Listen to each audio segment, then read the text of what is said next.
Un saludo cordial en el nombre maravilloso de nuestro Señor Jesucristo. Le saluda su servidor y amigo el pastor José Luis Fuentes. Esta vez para tocar la lección número 4. En esta lección tocaremos el tema la obra del Espíritu Santo antes del bautismo. Así que entremos en el desarrollo de la lección. Gloria sea el nombre de Jesús. Nos formularemos una pregunta que nos ayudará para poder introducirnos en el desarrollo de esta lección. ¿Cuándo comienza la obra del Espíritu Santo en una persona? La obra del Espíritu Santo comienza desde antes que la persona cree y lo hace guiando a otros para testificar, enseñar e inquietar. Es decir, que fue el Espíritu Santo quien operó a través de un folleto, una persona y aún sueños para tocar tu corazón y el mío. El Espíritu Santo está obrando para despertar el sentido de pecador a fin de convencerles de su estado pecaminoso. Y esta obra del Espíritu Santo continúa hasta el día en que el Señor venga para su iglesia, a recoger su iglesia. Creo que uno de los momentos más importantes en la vida de todo cristiano es el momento cuando es bautizado con el Espíritu Santo. Y esto con la evidencia de hablar en nuevas lenguas, según la palabra del Señor.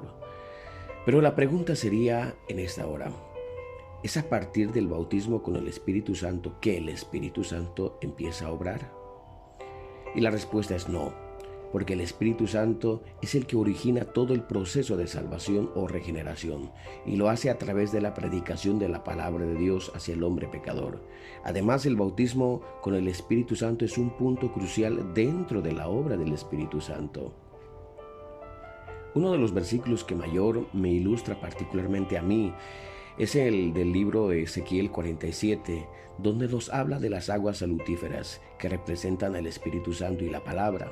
Este acontecimiento ocurre como algo profético y esto en retorno a sus territorios para Israel.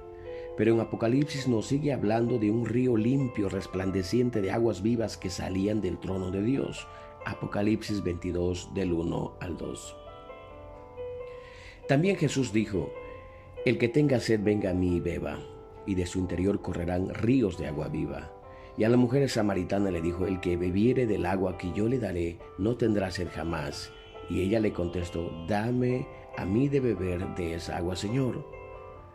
Así, de esta manera encontramos que en la presencia de Dios hay niveles de profundidad, y a medida que uno se deja guiar o influenciar, la experiencia será otra.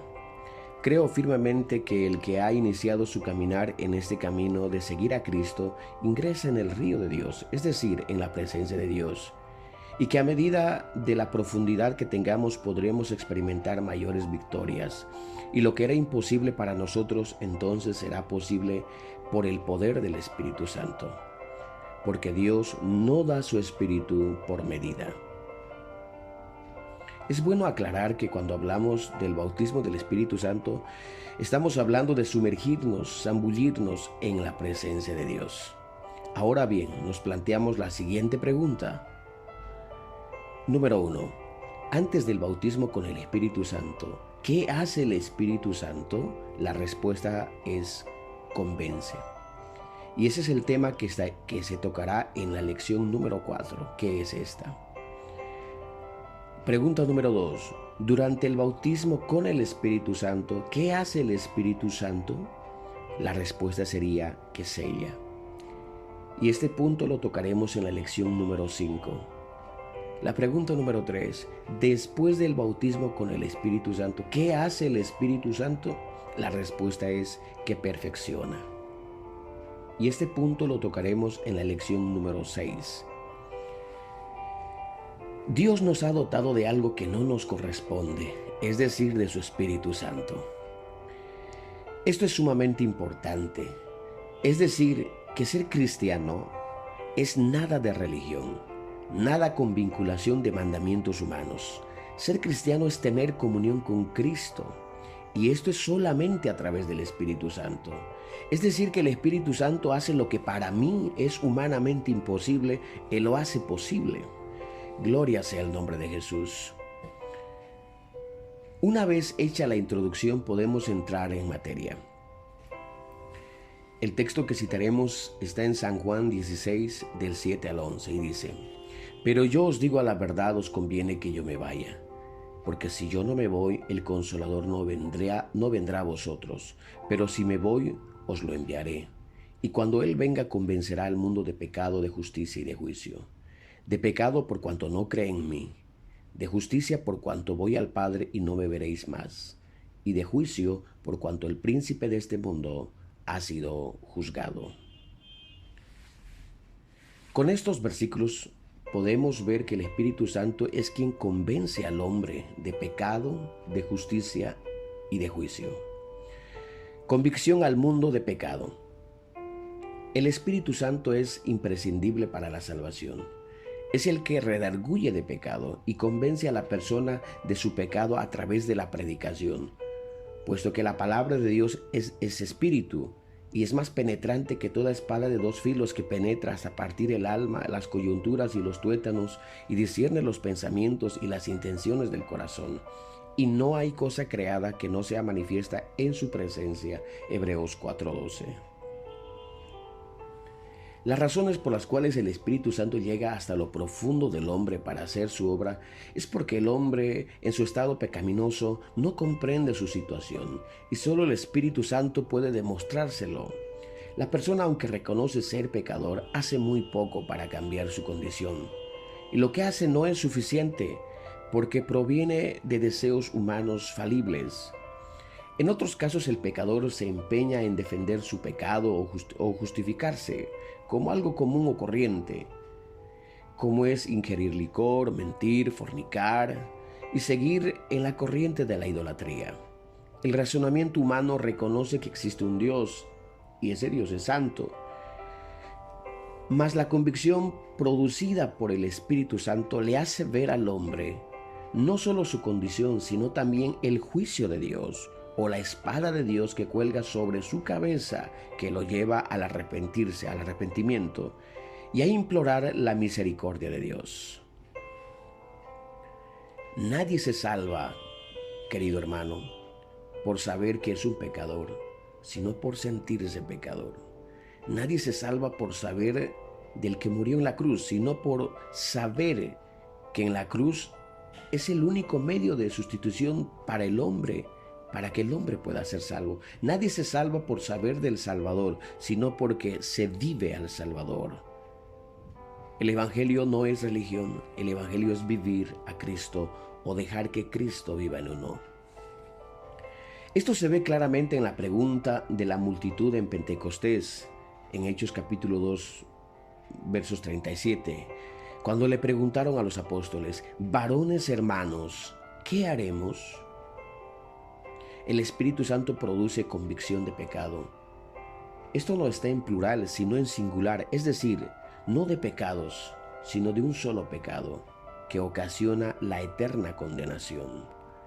La convicción de pecado que el Espíritu produce en el pecador no se limita a reconocer que es culpable de sus pecados, sino reconocer que el mayor y más grande pecado es el de no creer en el Señor Jesús. San Juan 16, del 8 al 9 dice: y cuando Él venga, convencerá al mundo de pecado, de justicia y de juicio. De pecado, por cuanto no creen en mí. Esto no se refiere a creer en un Cristo histórico, sino en aquello que Jesucristo dijo: yo me voy y me buscaréis, mas en vuestros pecados moriréis. A donde yo voy, vosotros no podéis venir. San Juan 8:21. Por eso os dije, moriréis en vuestros pecados, porque si no creéis que yo soy, en vuestros pecados moriréis. San Juan 8:24. Esto demuestra que Jesucristo acusó a los judíos del pecado de no creer en Él, como Él dijo y demostró ser. Muchos de los que le vieron y oyeron estuvieron dispuestos a aceptarle como un profeta. Y como ellos dijeron que es Juan el Bautista, otros Elías, otros Jeremías, algunos de los profetas, pero no le aceptaron como el gran yo soy. Aquí Jesús usa una frase sumamente precisa: Si no creéis que yo soy, esta es una expresión condicional. Es decir, que hay una condición para ser salvo, y es creer en Jesús como Dios. Y lo más interesante es que en el discurso la expresión yo soy no tiene predicado. Este debiera suponerse como ¿a cuál? En otras ocasiones usa hasta 7 veces la expresión yo soy, pero con un predicado. Por ejemplo, en muchas citas de la Biblia se lee que Jesús dice yo soy la luz, yo soy el pan de vida, yo soy la resurrección y etcétera. Podemos citar muchos. Cualquiera de estos predicados valdría. Sin embargo, yo soy en esta ocasión sin predicado es una forma absoluta que se repite en el Evangelio. Esta misma expresión es la que usó Dios con Moisés. Yo soy el que soy. Y añade, el yo soy me ha enviado a vosotros. Éxodo 3, 14. La demanda es creer en la divinidad de Jesús. Este debe ser el sentido interpretativo de este pasaje, puesto que en el mismo contexto inmediato aparece claramente referido a su eterna condición, cuando dice, antes que Abraham fuese, yo soy, el verso 58. El que no cree que Jesucristo es Dios, no puede ser salvo, puesto que solo el sacrificio del Salvador puede ser suficiente para sustituir a todo aquel que cree. La tarea del Espíritu Santo no es solo mostrarnos la inmundicia de nuestro pecado y ver nuestra justicia como trapo de inmundicia, sino también revelarnos la grandeza y majestad de Jesucristo. Y en aquel día vosotros conoceréis que yo estoy en mi Padre y vosotros en mí y yo en vosotros. San Juan 14:20. Como lo predicara también Juan el Bautista. Aleluya. Porque tras mí viene uno que es más poderoso que yo, cuyo calzado yo no soy digno de desatar. Mateo 3:11. La ausencia de la obra del Espíritu Santo se revela en aquellas personas que tienen a Jesús en un lugar inferior al que la Escritura la da. Para algunos Jesús es solo un profeta más, para otros un ángel, para otros la segunda persona de la divinidad.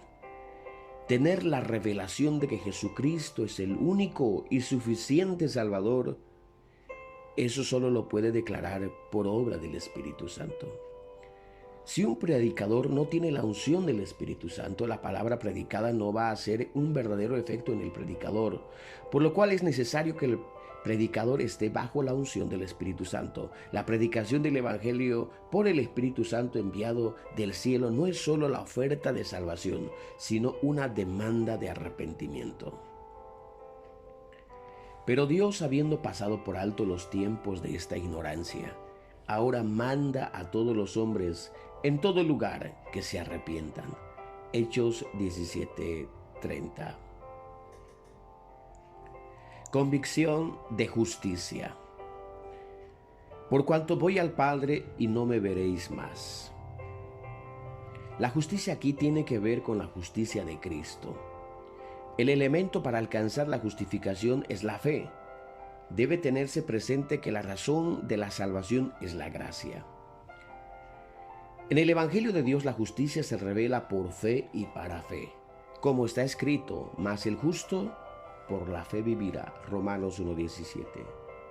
Lamentablemente, el desconocimiento del Evangelio por parte del pecador es lo que lo lleva a aferrarse a su propia justicia, ya sea religiosa o social, no dándose cuenta que Dios ha dicho respecto a la justicia humana son como trapos de inmundicia. Isaías 64:6.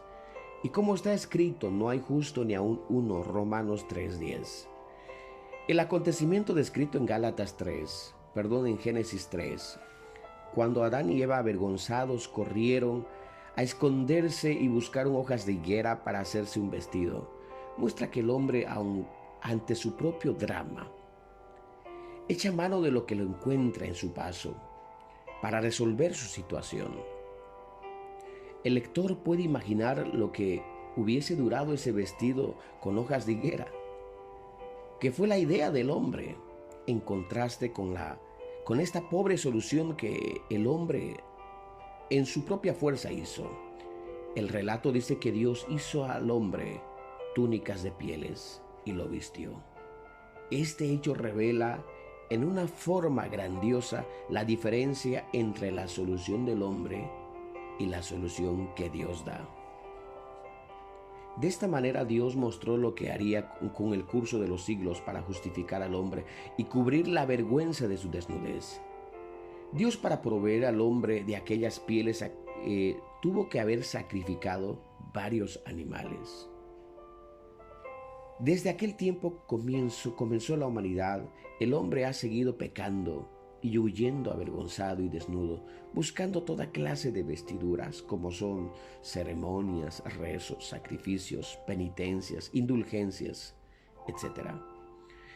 Todas las cosas son inútiles y la Biblia nos llama trapos de inmundicia. El sacrificio de los impíos es abominación a Jehová. Proverbios 15:8. En contraste con la obra del hombre, venido el cumplimiento de los tiempos, Dios envió a su Hijo nacido de mujer, según Gálatas 4:4. Y este, quien no era descendiente de Adán, es el único que nació y no vio pecado. El único de quien la Escritura dice que nunca hizo maldad ni hubo engaño en su boca. Porque tal sumo sacerdote nos convenía, santo, inocente, sin mancha, apartado de los pecadores y hecho más sublime que los cielos. Hebreos 7:26. Del Señor Jesús hasta los demonios dieron testimonio diciendo: sé quién eres, el Santo de Dios.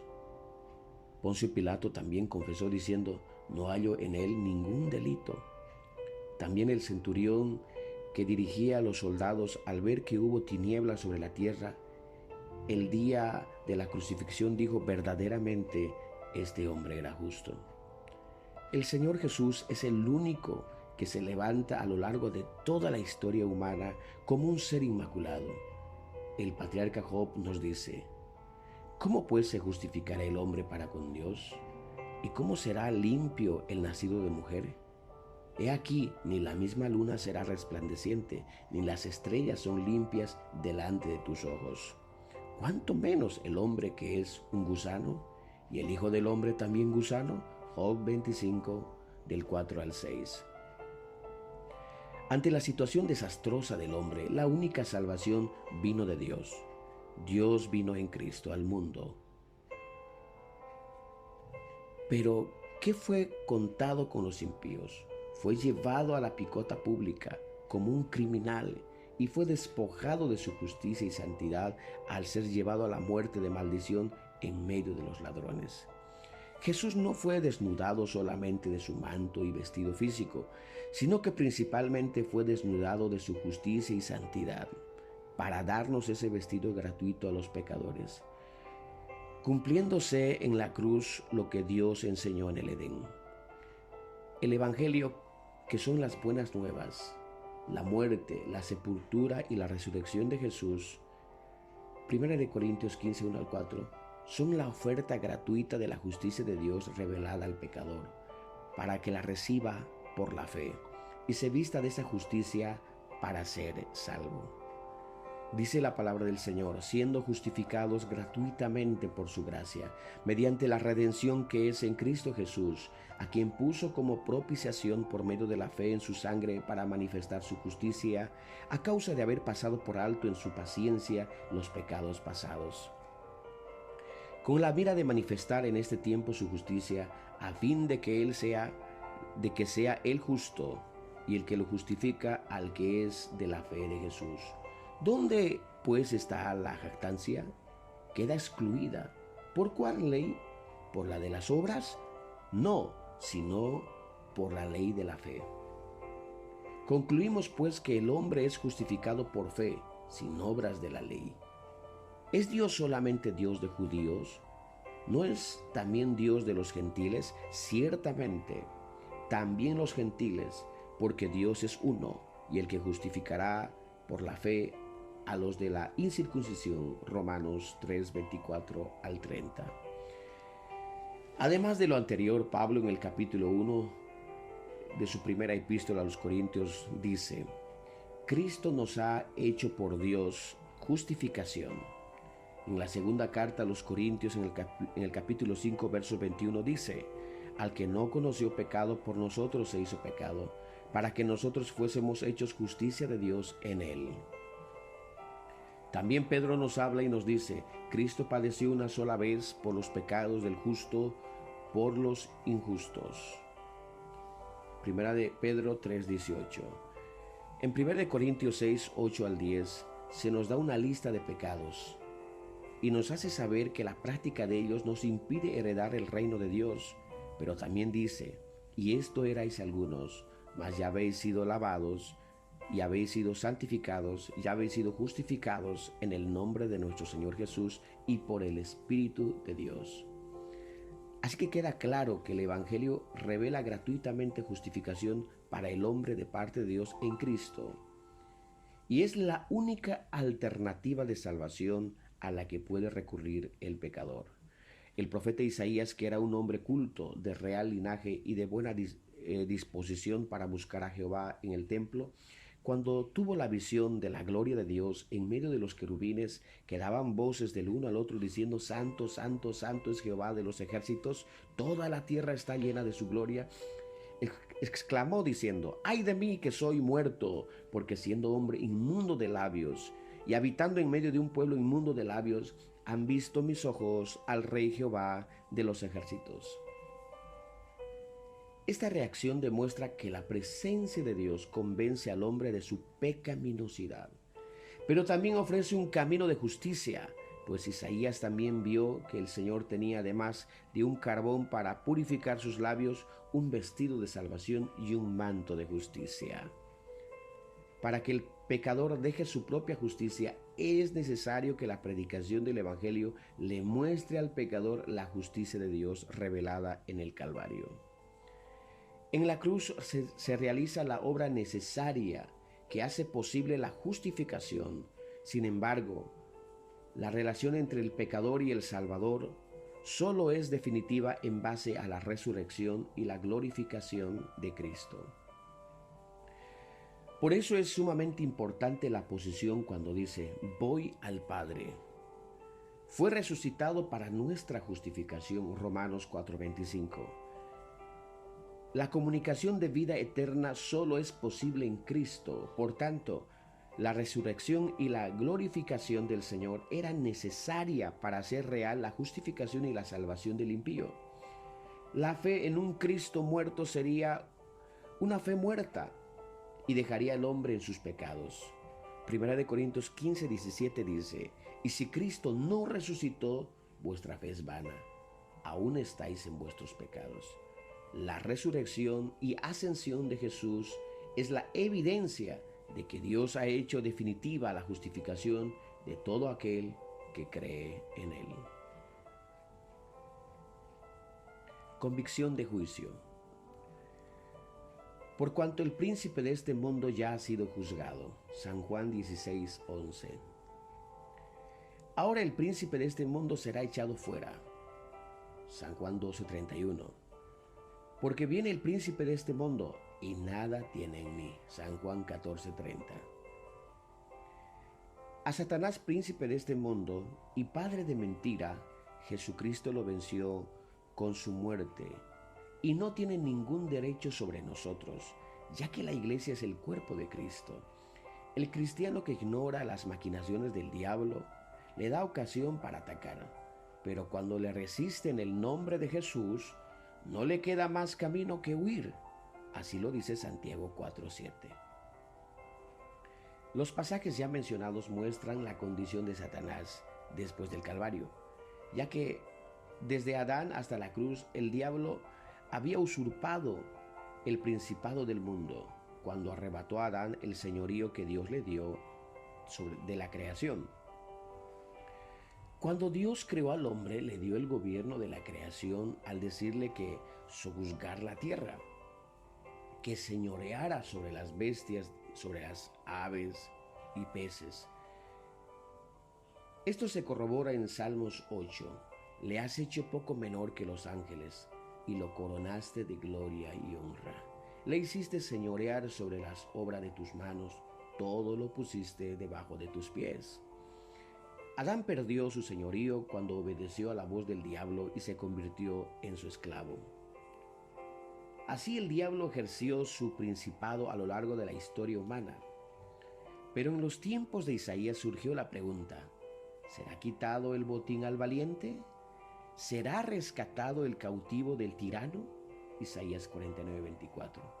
La respuesta a estas dos preguntas es: pero así dice Jehová, ciertamente el cautivo será rescatado del valiente, y el botín será arrebatado al tirano, y tu pleito yo lo defenderé, y yo salvaré a tus hijos. Isaías 49:25. Esta profecía estaba señalando lo que sucedería en la cruz, anulando el acta de los decretos que había contra nosotros, que nos era contraria, quitándola en medio y clavándola en la cruz, y despojando a los principados y a las potestades, los exhibió públicamente, triunfando sobre ellos en la cruz. Colosenses 2:14 al 15. El Señor Jesús desenmascaró las intenciones del diablo cuando dijo: el ladrón vino para hurtar, matar y destruir. Yo he venido para que tengan vida y para que la tengan en abundancia. San Juan 10:10. La gran esperanza de salvar al hombre dependía de juzgar y vencer al príncipe de este mundo y rescatar al hombre en toda su plenitud. Del Calvario hacia acá, el diablo ya no es el príncipe de este mundo sentado en su trono, sino un reo sentado en el banquillo, juzgado y echado fuera sin ningún derecho sobre aquellos que creyeron al Evangelio. Nos hemos acogido a la liberación. Hoy podemos decir que somos libres gracias a Cristo Jesús. El creyente puede ver el pasado y en la cruz contemplar, aunque ileso, su propia ejecución, en identificación con el crucificado. 2 Corintios 5:14. De allí que Santiago nos diga: los demonios creen y tiemblan. Pedro dice: sed sobrios y velad, porque vuestro adversario el diablo anda como león rugiente buscando a quien devorar. Nótese que él dice como león, no que sea el león, sino que se disfraza para atemorizar a los que desconocen que el león de la tribu de Judá es el Señor Jesús. Lo derrotó estruendosamente con su muerte en el Calvario. Y como si fuera poco, esta victoria está rubricada con la resurrección con la que el Señor venció a la muerte. La autoridad dada por Cristo a sus discípulos para echar fuera demonios y sanar enfermos se fundamenta en que Él recuperó el dominio y la autoridad sobre toda la creación, y nos delegó esa autoridad para ir en su nombre y hacer suyos los reinos del mundo para gloria de Él y salvación del hombre. Debido a la predicación del Evangelio por el Espíritu Santo, se opera en el oyente la convicción de pecado, de justicia y de juicio. Esto de la fe. Mediante la fe se recibe la gracia salvadora que lo lleva al arrepentimiento de sus pecados y a la conversión a Cristo, llegándose por este proceso al nuevo nacimiento que convierte al pecador en una nueva criatura. El Espíritu Santo no tiene otro medio de alcanzar a los inconversos excepto por medio de nosotros, que ya somos salvos. Una iglesia llena del Espíritu Santo podrá arrebatar muchas almas al diablo. Aleluya, gloria a Dios. De esta manera concluimos con esta interesante lección. Paz de Cristo, Dios le bendiga.